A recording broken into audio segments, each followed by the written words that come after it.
Hi everybody, I'm Josh Sawyer. I'm the A project director at Obsidian Entertainment. This talk is on the evolution of RPG mechanics. The title is a bit misleading. This is not intended to be a retrospective about RPG mechanics. It's more of a look at the challenges that the RPG industry has faced in adapting from its pen and paper roots to today, which looks quite a bit different in a lot of ways. It's a look at ways in which we succeeded and ways in which we still continue to fail because we don't take player experience into account. So really, game designers, or game developers in general, we're trying to create things that are fun, and fun is the enjoyment of an experience. And there are a lot of different experiences that you can have and ways that you can enjoy having an experience. So tabletop role-playing gamers, they use dice, they sit around with their friends around a table, that's their way of having fun.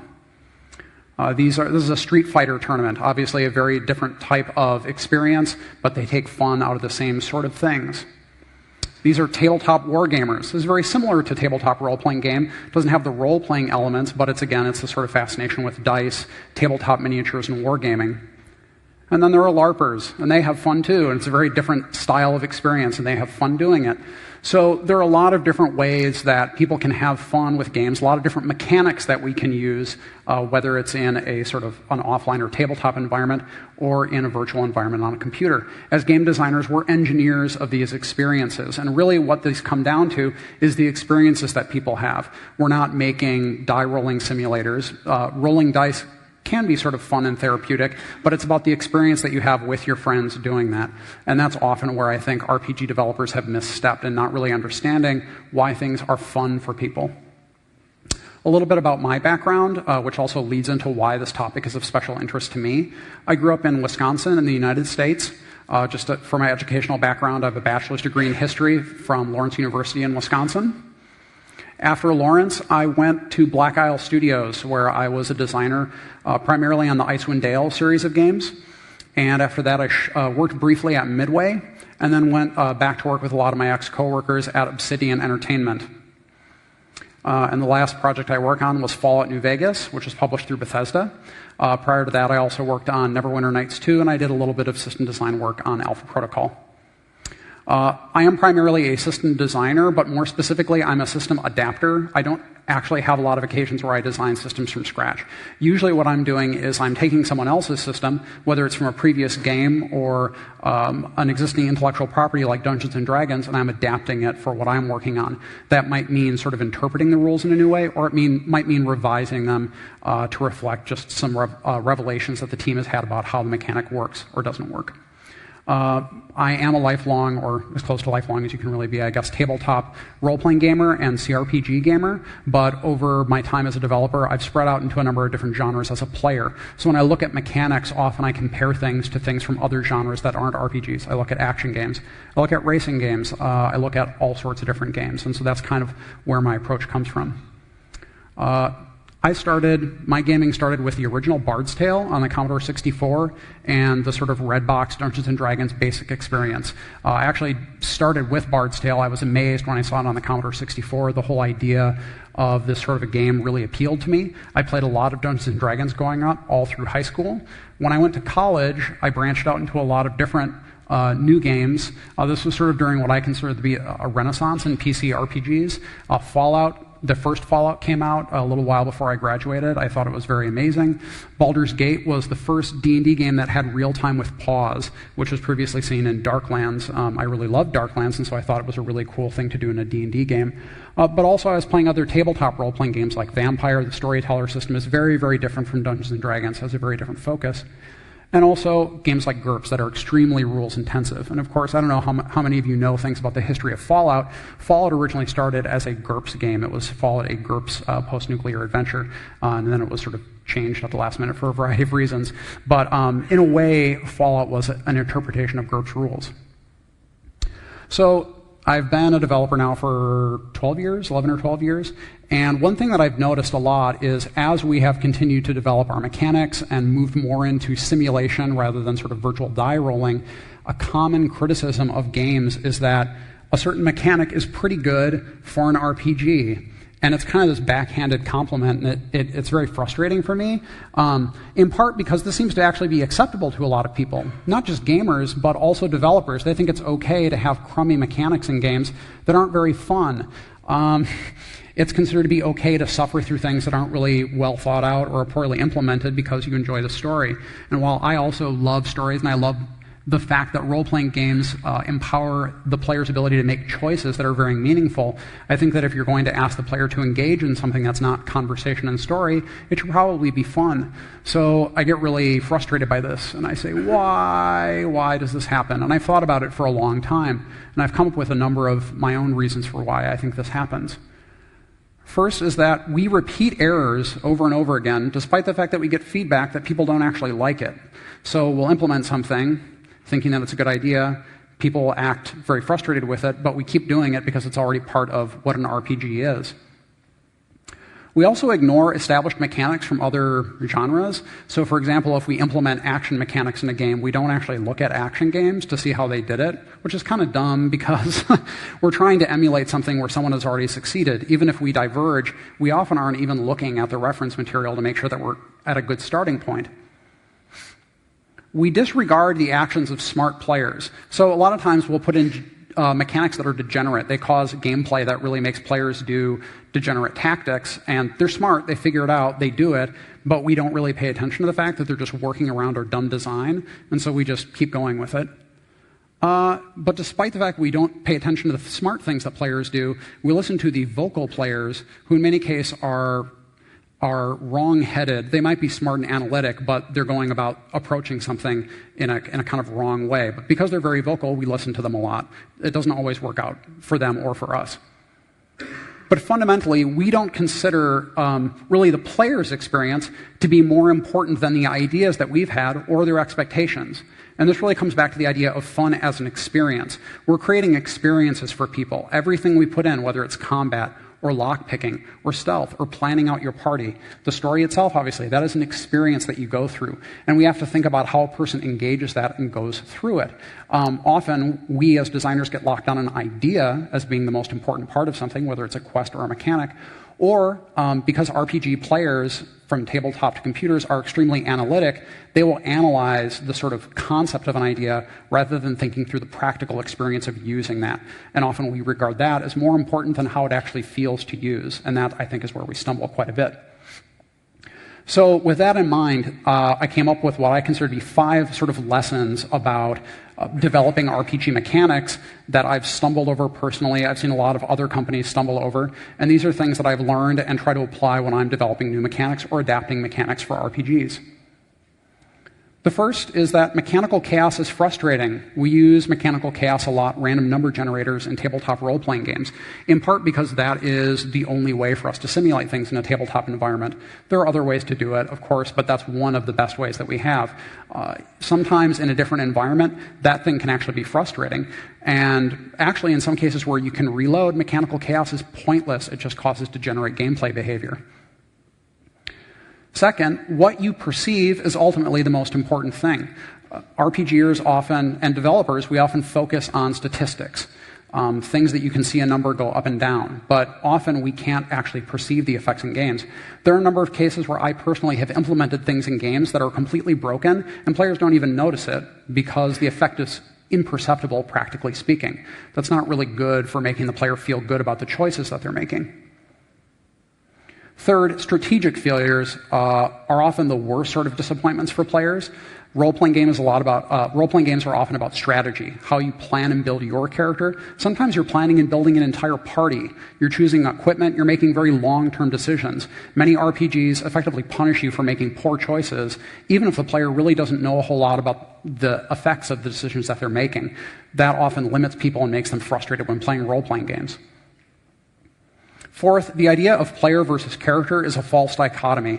Often when we ask players to do something in a game, there's a strong argument from traditional RPGers that it shouldn't be me doing the action, it should be my character doing the action. Ultimately, though, games are about the player making use of the resources available to them to accomplish a goal.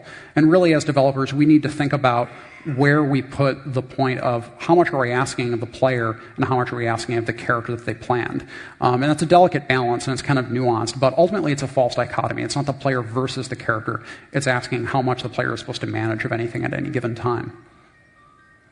And finally, and this is more of a summary point, it's not really like it's more of an encapsulating lesson, is that good gameplay is better than whatever your ideas or the player's expectations are. If you make something that is not fun, but you saw your idea through and it met the player's expectations, it's still bad. It's still not good. And so there's a lesson to be learned in the idea that often attempting to execute something because you think it would be a good idea or because players insist that it's a good idea doesn't necessarily produce something that's good. And if you find yourself at a point where you're implementing something bad because of it, you need to step back and reanalyze it. So here are a few words of warning to the audience, or rather sort of exceptions for myself. We all make mistakes, so I've taken a lot of examples from games across the RPG community. I don't have every game from every company in here, but there are a lot of examples. I try to call out our own errors as well. I'm not trying to pick on anyone. I refer to strategy and tactics at various points during this talk, just to be clear, because sometimes there's debate about what this means. When I talk about strategy, I'm talking about things that have to do with planning and logistics, stuff that sort of happens outside the moment-to-moment gameplay. This could be picking what race your character is. It could be choosing perks on level up. It could be picking gear to take out into the field. When I talk about tactics, I'm talking about reactions to the actual events as they unfold. This talk is sort of about the evolution of RPGs, and so it sort of moves away from things that are more more randomized and dice rolly, and towards things that are more simulative. But it's not. I don't view that as necessarily an evolutionary change. That is just the way that the market has changed.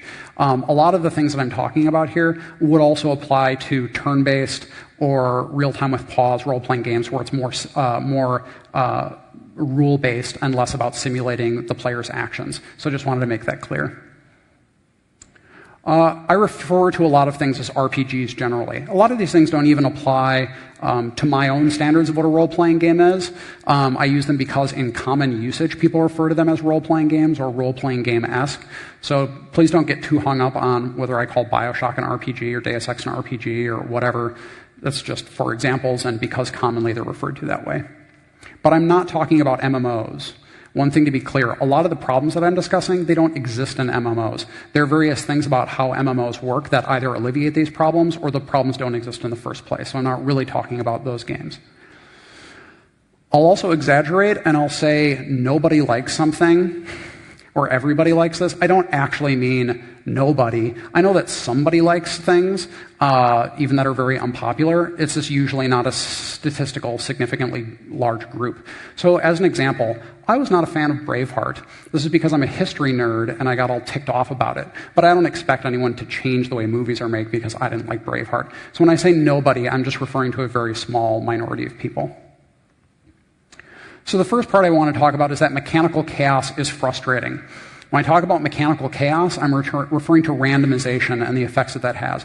Randomization as a means to resolve a gameplay conflict. This could be combat. It could be picking a lock. It could be passing a speech check. It could be crafting something like a potion, and there's a random chance that it'll blow up in your face. I was actually playing Darklands this weekend as I was coming over, which is based in Germany, so I thought it was appropriate, and I was making potions in my hotel room, and the potions exploded. And that is randomized chaos and very frustrating for the player, especially since you can just reload. So this experience of dealing with mechanical chaos as a means of resolving conflict, especially when the player doesn't have a whole lot of say in how that turns out, is very frustrating.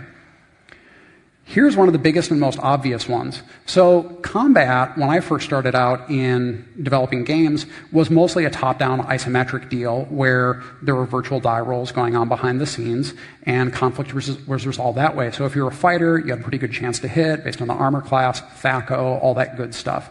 But role-playing games started moving in a direction of being more simulative. But we kept all the randomization and accuracy. And this is one of the more frustrating aspects of role-playing games that I've seen, is that games will insist on randomizing, for example, gunfire. You can see this is the original Deus Ex. And it was very easy to take a pistol and aim it at someone and have a bullet fly off in a completely different direction. But the thing is, we don't really fully learn from this, and we still haven't really learned from this. This is Vampire the Masquerade Bloodlines. This is a game that's based on a tabletop role-playing game. If you've ever played the storyteller system, if you don't have points in the appropriate skill, you can miss all the time with guns. And this simulates that. It also feels terrible because you're this awesome master vampire, but you can't hit the broadside of a barn with a revolver at 3 feet. It's very frustrating. And Obsidian did it too. We just came out with Alpha Protocol. If you don't have enough points in the appropriate gun skill, you can't hit anything. That sort of a spread pattern is not uncommon to see in the game.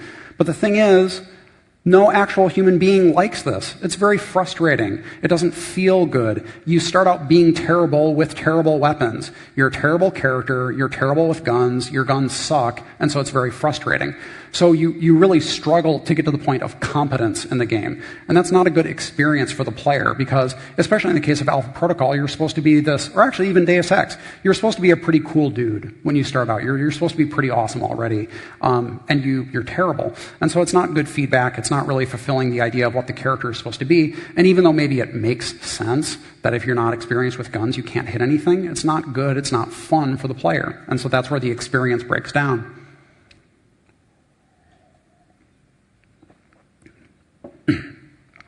But it applies to a lot of things. We do it in games all the time, especially role-playing games. The example I give here is lockpicking in Fallout 1. But it also could apply to hacking in a lot of games, to speech dialogue checks in a lot of games, to crafting, the example I gave from Darklands before. So you have a check which is purely percentile-based, and the player just goes up, they say, do it, they fail. Well, that's not really enjoyable, so the player typically reloads. As time has gone by, we've moved towards more simulative models. So as you can see here, this is from Fallout 3 or Fallout New Vegas. It's the same system. You can pick locks. And this is a system that you can find in Splinter Cell. You can also find it in games like Thief. And, it feels more or less like you're picking a lock, and the player's doing it. Skill plays a part in it, not a huge part, but a little bit. But the thing is, if you notice in the corner, there's still a percentage chance to just force it, which is an odd sort of relic that holds over. It's based on your skill. It's very role-playing game-like, but all it causes is this.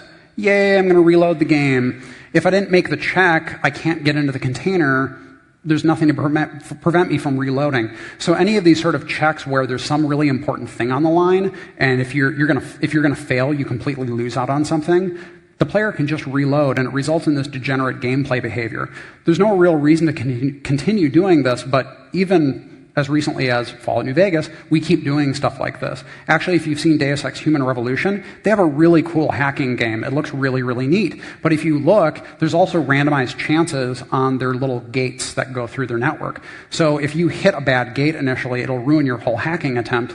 And the player is sort of encouraged to reload because they blew it, not because they did anything wrong, but because the game just randomly decided, capriciously, you fail.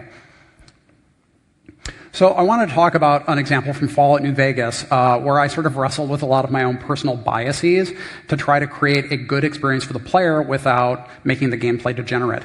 So Fallout New Vegas is set in post-apocalyptic Las Vegas, Nevada. It is full of gambling.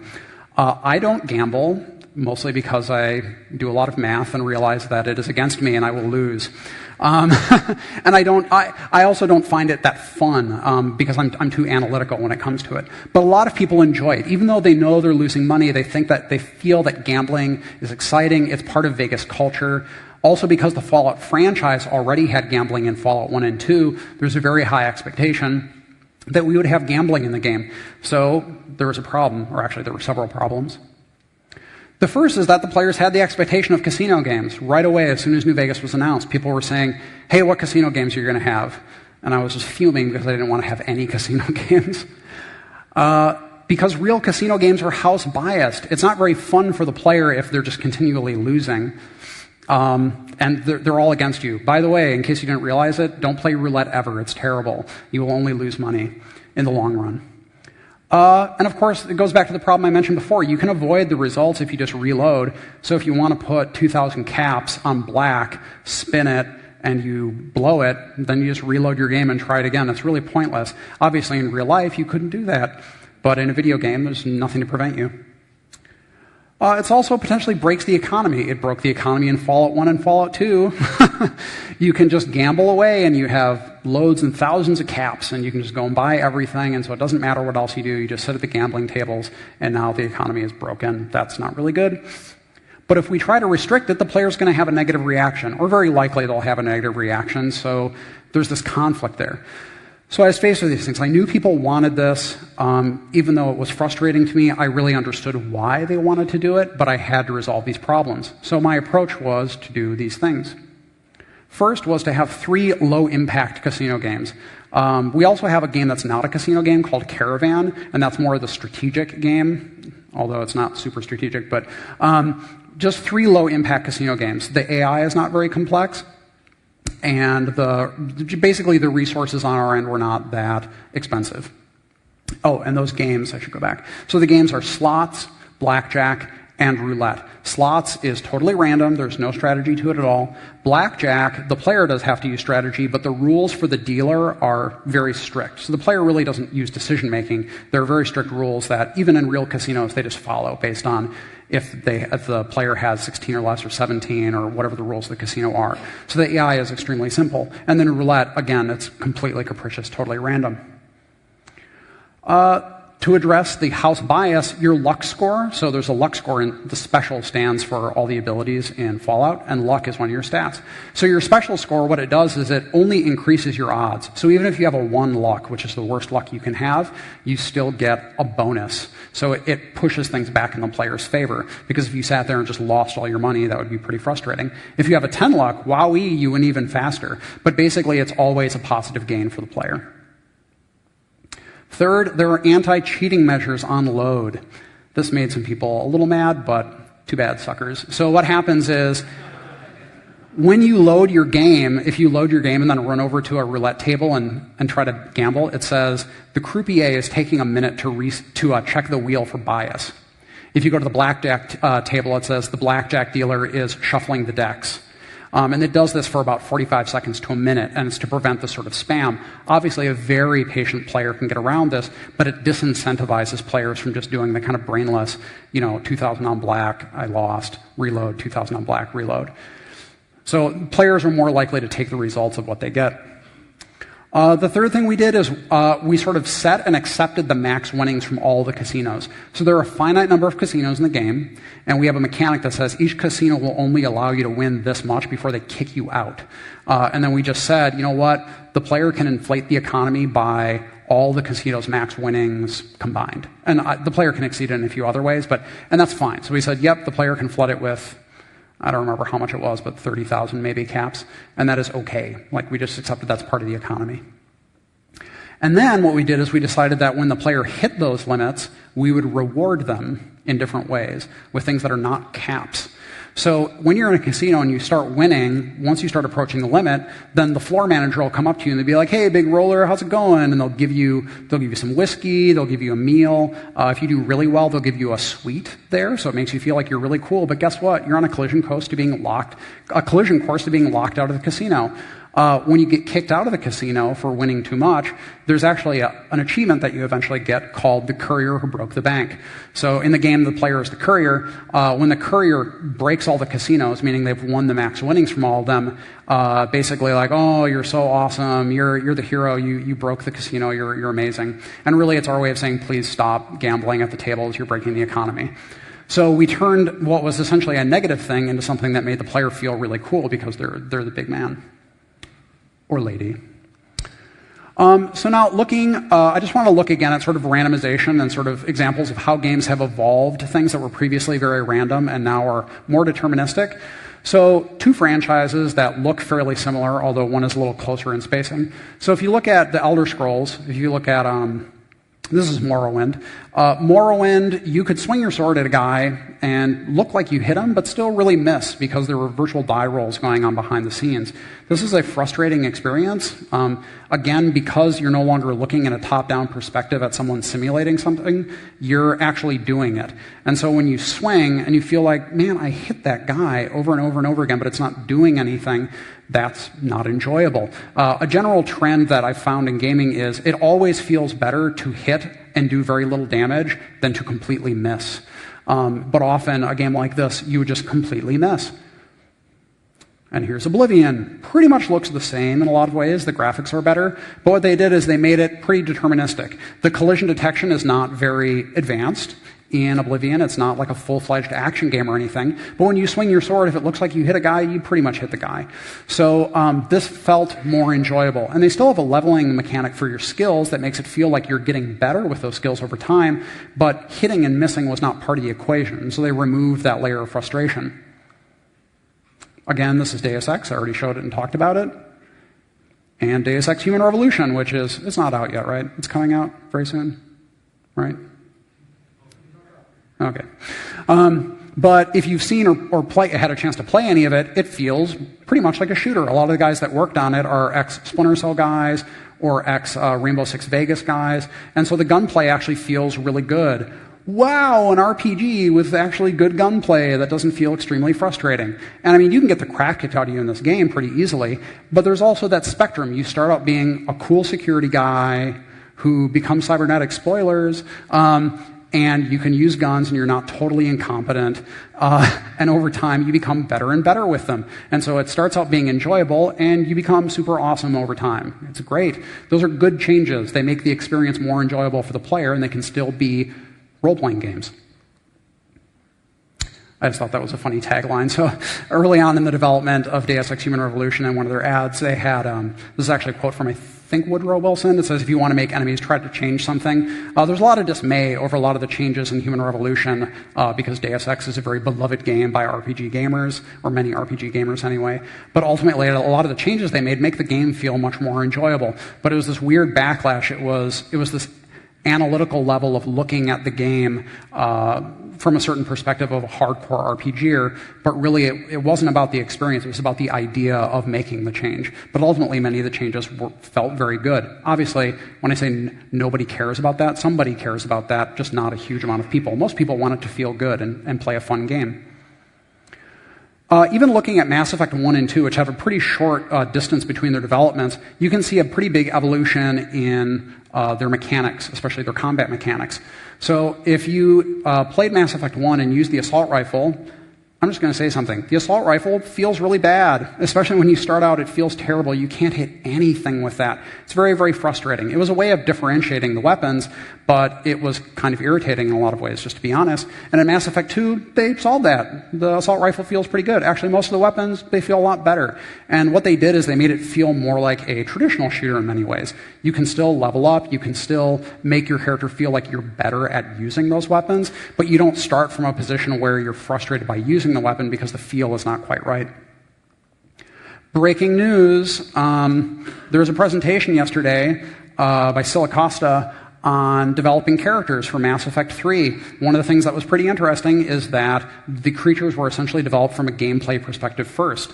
Wowee! Imagine playing an RPG where creatures are differentiated by behavior, not by their stats. It's very, very common for us to think about statistics as a differentiating characteristic of creatures, not behavior. But we're playing in a more simulative environment where you sort of expect the creatures to be differentiated in those manners. So this actually leads into my next point, which is what you perceive in the game is ultimately what matters the most, which isn't to say that things that you don't perceive don't matter, because they're contributing to something larger, but the things that you do perceive have the biggest impact on the player. Here's a not-so-good example. So I just gave a good example from Mass Effect. Here's a not-so-good example. I won't say bad, I'll be nice. But Mass Effect 1 had a ton of weapons. Like, it just had tons and tons of weapons. There were tons of levels of weapons, and they had a lot of stats. And most of them seem pretty similar within a category. They were differentiated in a few ways, but not really significantly and seriously. They would differentiate, let's say, on a 200-point scale. In some ways, they might be differentiated by 5 or 6 points. That is not statistically a large enough variable to make any difference in how combat feels with that weapon. So actually, this is not just true of RPGs, but a lot of games that have guns. Even Rainbow Six Vegas, if you look at how their gun stats work, from a player's perspective, these bars are differentiated by 5, 10%, and so they all sort of feel the same. That doesn't really make the player feel like they're making a really powerful choice. Because if you think about it, when you're whittling down an enemy's hit points, what are the chances that a 5% difference is going to make you take that enemy down in one fewer hit? Because that's what you feel as a player.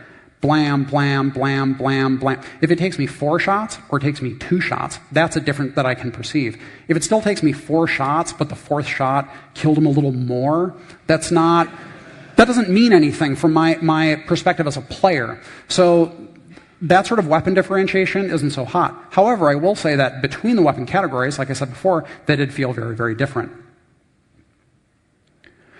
Alpha Protocol. So Alpha Protocol had a stealth system. Not many people liked this stealth system. It was very hard to figure out how it worked. It obfuscated a lot of things, and it didn't give great feedback, and the player was often very frustrated by it. The player could get abilities to upgrade their stealth, but often they didn't really see the effects of it in the game, and so it wasn't enjoyable. So, yep, there's a stealth system there. Yep, there's lots of things and stats and all these checks going on. You're making noise, but it wasn't fun to play just because there was a system there, and the idea of it was a good idea. And I actually talked with the designer of this recently. It was a cool idea. It's just certain aspects of the execution fell short because the player couldn't perceive the feedback. And stealth games really live and die by the feedback that they give the player. And so this was an example where it didn't really work out very well. So this is Fallout 3. There's a little pistol here, and there's that bar down on the bottom that says CND. Does anyone know what condition affects in Fallout 3? Whatever you were going to say, you're wrong, because unless you programmed it, you don't know half of the stuff that it affects. It actually affects 6 or 7 different stats. Did you know that? No way. There's no way to tell. It affects them all on an extremely granular scale. So it affects damage, and that's the most obvious thing, but also affects a lot of subtle things about accuracy. Eventually it affects how the gun jams, but this isn't communicated to the player. So there's this really subtle change in how the weapon works, but because it's so many stats feeding out of one, you can't really perceive it very well. And this is really a minor nitpick. I actually think The Witcher is awesome, but a lot of their core abilities in their tree in the first game, they didn't really do any much. It's a bunch of 5% this, 10% that. And again, this goes back to the idea there's not a lot of great feedback to those things. If you look at the rest of their tree, there are great things like 50% bonus to this or 75% bonus to this. Those feel really good from the player's perspective because they're big changes. But a lot of the foundational ones, and this really, I'm kind of picking on The Witcher because all games do this. Or I shouldn't say all games, but a lot of RPGs will have incremental changes. Mass Effect does it. Fallout 3, Fallout New Vegas does it. We'll have skills that produce tiny little changes over the course of the game. It's not that they're bad, it's just that you have to be aware that the player can't really perceive those changes on a small scale. Hey, let's look at some good stuff. In Deus Ex, you can get an upgrade that allows you to carry a turret around and throw it at people. It's 1 point. So you walk around in Deus Ex and you see dumpsters and you see turrets and they say, too heavy, and they shoot at you. Well, the dumpsters don't shoot at you, but the turrets shoot at you. And when you get your cybernetic upgrade and become stronger, you can pick them up. You can pick up the whole thing. You can throw them, you can stack them, you can carry a turret around and shoot it at people and then throw the turret at their face. And it feels awesome. It's a 1 point upgrade, so it's a very coarse granularity change in how you interact with the world.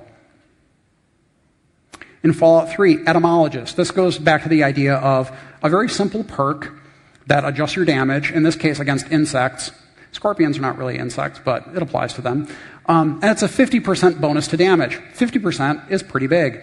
And so you can feel that. That translates usually to fewer shots to kill the enemy, less ammo consumed. Feels good. Hey, this is from BioShock.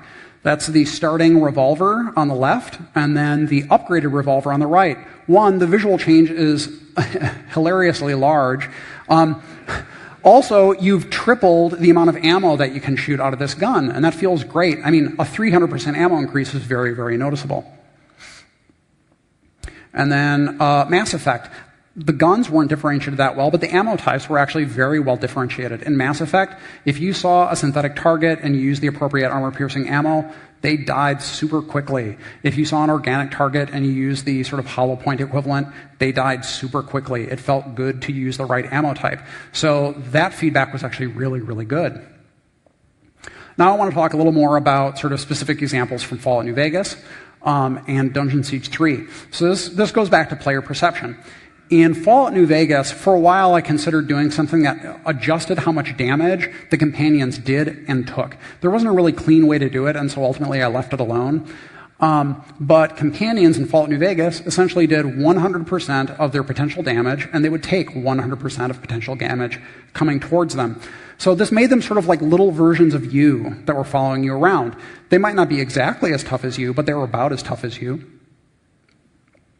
In particular, the guy who's standing just to the right of the big Nightkin super mutant, the guy with the beret and the sunglasses, Boone, he is very easily renowned among Fallout New Vegas players for just one-shotting things all over the wasteland.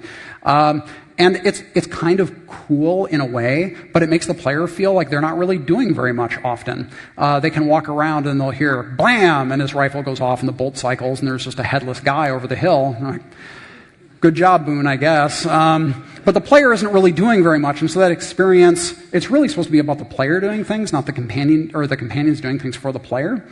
So then, on Dungeon Siege 3, one of the things that Rich Taylor, who's the project director, and Nathaniel Chapman, who's the lead designer, what they did is they said, hey, when other players are not controlling the companion characters in Dungeon Siege 3, they do and take 25% damage, which is really, really tiny. That's a quarter. So you'd expect that players would be like, oh my god, this is terrible, this is so stupid. No, not really. Because they're there, they're doing something, you don't have to babysit them, and the player still feels like they're doing the majority of the work. And that's the experience that we want to create. We want the player to feel like they're the one that's doing the heavy lifting, they're the one getting hit in the face the hardest. Their guys are there to help them out, but they're not there to do their work. And ultimately, this change is not visible to the player. It's not like they see a percentage change, and players didn't react negatively to it, at least not that I saw. Nobody had a problem with it. So ultimately, it produced a better experience in the game. Let's talk about one way that I screwed up. So in Fallout New Vegas, I tuned all the weapons. And I had to do a lot of retuning of them, especially the automatic weapons, because they did not feel good. Let's look at one weapon, which is the 9mm submachine gun. This is a very specific example, but it's kind of globally applicable to all the automatic weapons. So my methodology with this, by the way, yes, there are numbers here. I apologize for putting numbers in this PowerPoint. So my approach was initially theoretical, so I put on a spreadsheet the idea of how I wanted to differentiate weapons within a category, and then by tier, we wanted to create that RPG sense of I've gotten the better weapon, and now I basically like I'm going to kind of chuck the other one unless there's a really compelling reason for me to use it. And also differentiating. I wanted to create character concepts for the player to use. So it was very important that, for example, there were cowboy-style weapons from the beginning of the game to the end of the game, and that there were military-style weapons from the beginning of the game to the end of the game. People create characters with a concept in mind, like I'm a cowboy, I'm a post-apocalyptic cowboy, or I'm a soldier. And making sure that the players had the equipment to do that over the course of the game was very important. So I put a lot of thought into how to balance these things within their tiers and to meet the player expectations. Then I also did time trials, and these time trials were essentially conducted in a kill room called Test Josh Weapons. And it was a bunch of dummies set up, and I would shoot them and record the times, and then I would run around in the field, and I would kill dudes and record the times. And I got a feel for these things, and I thought, yeah, that's pretty good. I think I got it. It wasn't entirely a scientific approach. It wasn't taking a lot of player feedback into account. It was a very narrow scope. It was just me doing it in very specific areas. It revealed some obvious flaws with how I tuned it, but not enough problems. So really, I had thought that when players saw the numbers that were involved here, they would clearly see the obvious advantages and disadvantages of these things. So the Cowboy Repeater does a lot of damage, but it's a slow rate of fire. It is very accurate. The player can't see the spread. 9mm submachine gun, low damage, but duh, look at how much damage it does. That DPS is huge. Clearly, even though it has a huge spread, the player is going to use it.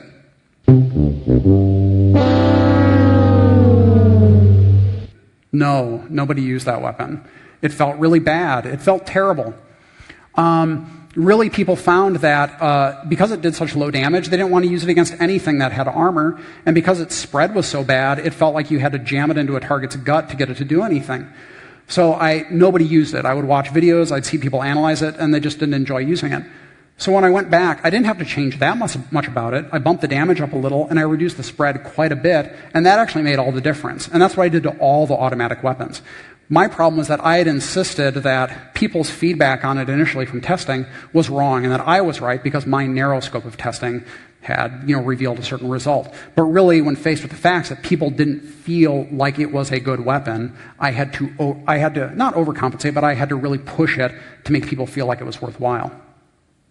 Third, strategic failures feel really bad, really terrible. Here are some extreme examples of strategic failures that result in bad news. Bard's Tale. You need a bard to win that game. There's a point in the game where if you don't have a bard, you can't go forward. Congratulations. I hope you brought a bard.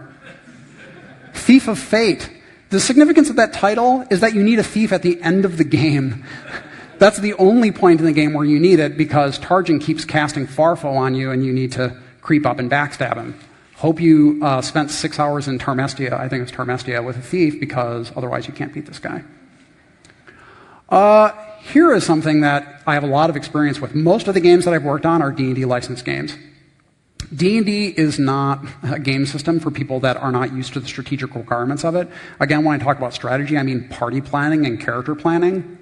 So the first game I worked on was Icewind Dale. This was great because I played a ton of D&D 2nd edition. Icewind Dale 2. Hey, that was a 3.0 game. You could do a lot of stuff with your characters. You can make these crazy parties. You can combine things in ways that you never could in 2nd edition. More options equals better than, right? Not really. 3.5 D&D, Temple of Elemental Evil. I did not work on this game, but I think it's a great game. I also recognize that it's a very complicated game and it's very hard for a lot of people to get into. You make a full party, it's turn-based, and it's 3.5 rules. So those rules, combined with full party creation, you're not being asked to make one character, you're being asked to make 5 or 6 characters. Right away, beginning of the game. Start playing the game, make those characters, live with them forever. Or start over, which is, of course, really fun if you found that you made a mistake. The games were tuned for D&D veterans. I found that there was no problem with this. I would tune it for people that had my level of experience, which was 10 plus years of experience playing D&D, totally fine. And there was a really broad level range. What that meant is, hey, there are tons of ways that you can make strategic errors. You can make a dwarf mage. You can make a 4-classed character that just dead ends because their experience penalties are so high. You can buy feats that are completely pointless and don't work well together. There are tons of ways that you can make bad parties. And what happens is then 25, 30 hours into the game, because you're not that experienced at playing D&D, you can't go any farther because the game is too hard for you. That's a strategic failure that is extremely frustrating.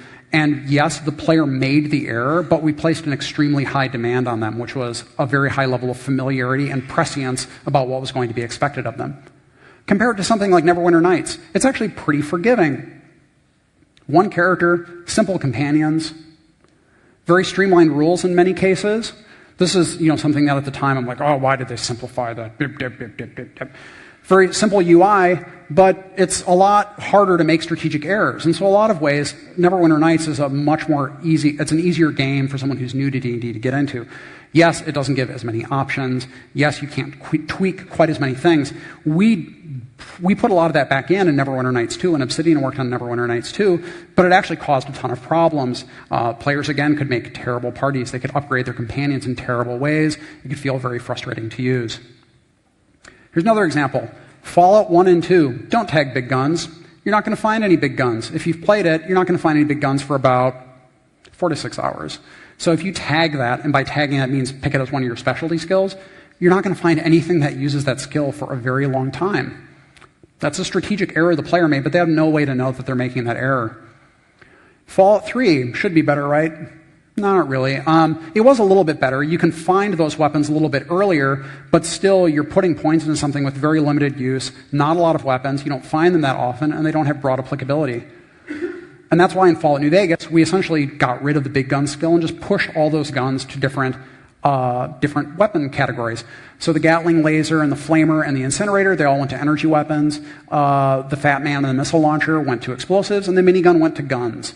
Not all those things necessarily fit perfectly in those categories, but it worked out fine, and it maintained the idea of, I want to play a heavy weapons character. Later, we even introduced a perk called Heavyweight that reduces the weight of those heavy weapons. You can feel like I'm the dude that carries around the minigun and wastes everything. So we kept the idea. We wanted the experience. We wanted people to enjoy using those weapons, but we didn't want them to have to deal with the weird system that we had set up. By the way, MMORPGs, so I will bring MMOs into this for a bit, they do get it. They allow you to respec. Sometimes there's a cost, sometimes there isn't. In MMOs, obviously, it's very important that you be able to spec things properly and approach things properly if you change guilds or if just the needs of a raid change. So, or if you don't like something. So they give the player an opportunity to buy out of that. Hell, even Brink gets this. Brink is not an RPG, but Brink has a lot of RPG-light elements in it, and it allows you to buy out of it. We don't allow that a lot in single-player RPGs. I don't see a really compelling reason to not do that, because, like I said, if the player finds out that they don't really enjoy using the things that they bought, that's not a good experience for them. Tabletop gets this too, in a different way. So if you look at 3rd edition D&D, tons of ways to make terrible characters. It's a min-maxer's dream. If you love min-maxing, play 3rd edition or 3.5. 4th edition, they streamlined it a lot. That made a bunch of angry, like, tabletop generals very angry because they couldn't make their, super min-maxed character. But there's a lot of opportunity to make those sort of characters in that game, but the ability for a player to make a lot of bad decisions is removed. The characters are sort of role-oriented, like an MMO. In many ways, 4th edition D&D copies popular MMOs like WoW, which I think was very, very intentional because they understood the idea that a class fits a role. You want to make it easy for the character to fit that role, and for the power player, they can really optimize it. So I'm running a little behind here, but I'll try to speed it up. So the 4th point is that player versus character is a false dichotomy. In every game, you are expected to, as a player, use the resources available to you. You're either strategically making use of those resources, or you're tactically applying them in the field. Obviously, in the case of a role-playing game, you're building that character, but that's still a skill set. As I sort of just described, a player very consciously makes decisions about how to build their character. They're doing that. It's not like the character created itself. So really, it's about what do you ask the player to do over the course of the game. If you think about chess, I know this isn't regular chess, but I just found this image and I thought it was great.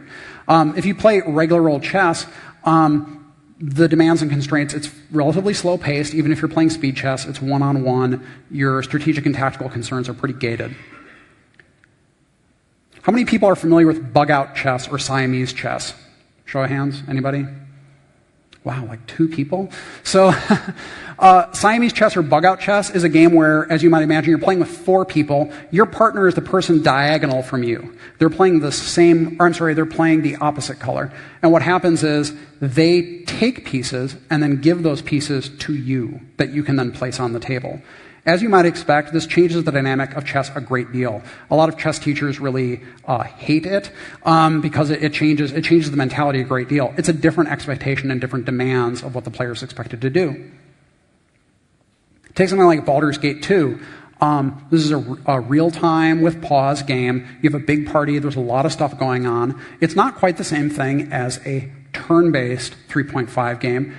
All those icons on the top are participants in that battle. That's a huge battle. But it's turn-based, and so the player can take things one at a time. It's a different feel to how the game is played. So again, you have to be cognizant of what you're asking of the player. If you look at something like The Witcher, or The Witcher 2, The Witcher has no party, really. It's mostly about Geralt, and the there's the strategic element of how you build Geralt, there's the tactical element of what weapons you're using, and then it's about the moment-to-moment visceral gameplay of actually swinging your sword and dodging and doing all that sort of stuff. Obviously, The Witcher 2 built even more on this and made it feel much more player-controlled.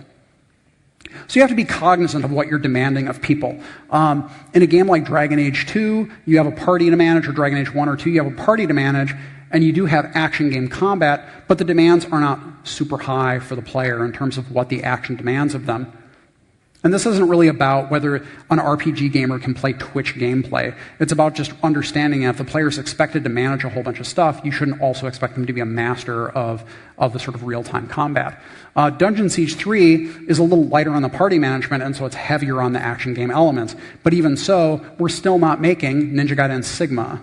If you want a player to do all of that action, you can't also ask them to build their characters, maintain a party, watch out for them, manage them. That's too much stuff to ask them. So this player versus character dichotomy is more about their mental awareness and their ability to sort of engage what's in the game. But it's not just about physical stuff, it's also about mental resources. At the end of Neverwinter Nights 2, I designed a boss battle that is extremely demanding. It is very long. It requires a lot of resources.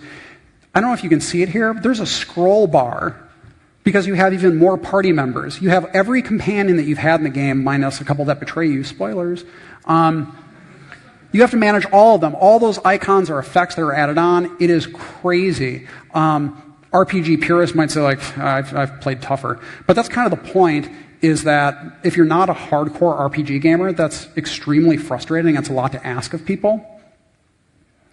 And there can be range within genre.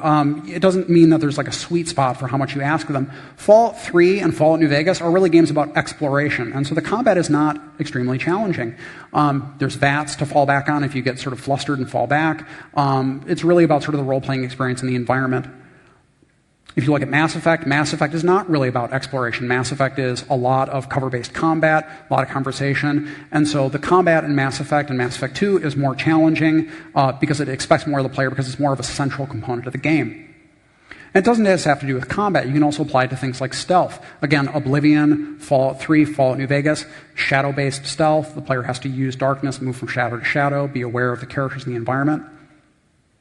Something like Deus Ex Human Revolution actually does not use light at all. It uses just line of sight. But the combat is cover-based, and so they use kind of a Rainbow Six Vegas-style cover system to lean, make sure the coast is clear, and then roll out. And so it's a different approach. In both cases, they're not hardcore stealth mechanics. You're not playing, Splinter Cell Chaos Theory, but they're still rewarding mechanics to use. And ultimately, that brings me to the sort of summarizing point. This isn't a point with a ton of examples. This is really the encapsulating idea. The idea is that good gameplay ultimately is what you want to create because that'll produce good experiences for people. It's more important than your ideas, and it's more important than even player expectations. Because again, if you create a game with bad gameplay that was the result of your idea and it met player expectations, it's still bad and it's still frustrating. And it continues the sort of cycle of RPGs having mechanics that aren't very fun because that's just the way that RPGs are. And it doesn't really have to be that way. And we're already getting a lot better of it, but there's a lot of work to do. There are a lot of really cool games that have come out in the past year and are coming out in the next year. They're getting a lot better. I gave a few examples of ways in which we're improving. We have Skyrim, obviously The Witcher 2 came out, Mass Effect 3 is on the horizon, and of course I'm going to plug the game that I just made at the end. But there are a lot of ways that we can still improve RPG mechanics. We don't have to look at things, we don't have to meet the bar set by other games that are our industry leaders. We don't have to be as good of a shooter as something like Call of Duty. We don't have to be as good of an action game as something like Ninja Gaiden and Sigma. But if we ignore the lessons that those games teach us, then we're really limiting ourselves and we're limiting our ability of our audience to have fun. Thank you.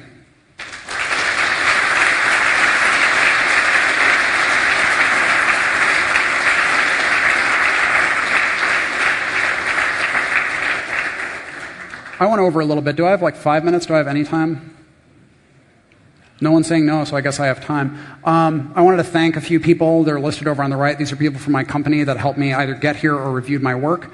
Obsidian's website is listed at the bottom. My email right below it, and my Twitter. I don't actually tweet, just a word of warning, I don't really tweet about work stuff. I tweet about cats and cheese and stupid things. So don't go there expecting to get the inside scoop on anything because I don't really give the inside scoop. Does anyone have any, I don't know if we have a mic floating around, but does anyone have any questions? Nothing? All right, thanks everybody.